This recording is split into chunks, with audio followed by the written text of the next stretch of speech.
Bonjour à tous. Vous connaissez les différentes phases du cycle de vie d'un projet et leurs principaux livrables.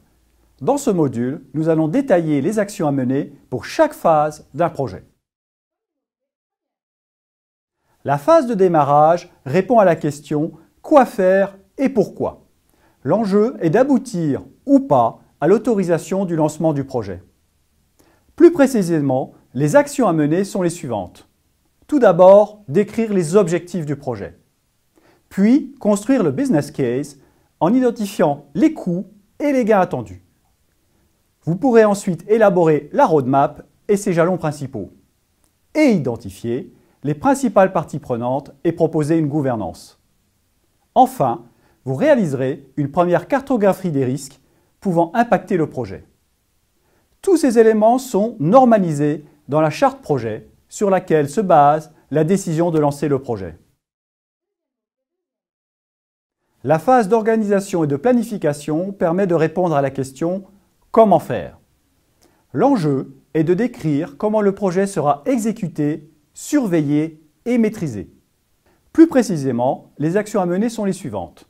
D'abord, définir les modalités d'organisation du projet. Puis, construire de manière détaillée les différentes données de référence du projet, notamment son contenu, ses coûts et ses délais. Ensuite, identifier plus précisément les risques et la méthode pour les traiter. Et enfin, bâtir la stratégie d'approche des différentes parties prenantes. Tous ces éléments sont formalisés dans le plan de management de projet ou plan projet.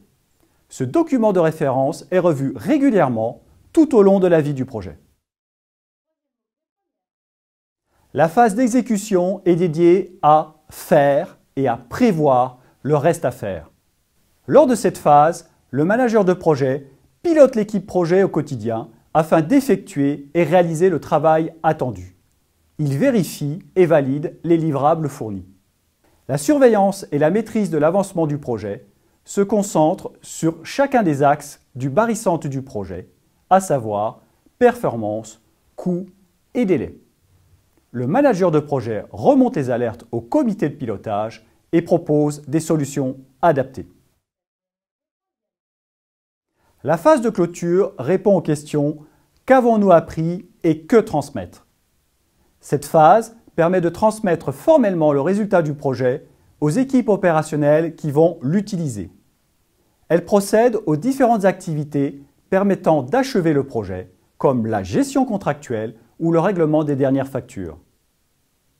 C'est aussi le moment de faire le bilan du projet, d'en archiver les documents clés et les connaissances acquises qui seront utiles au futur projet. Cette dernière phase ne doit pas être négligée. Bien terminer un projet est aussi important que bien commencer un projet. Merci et à bientôt.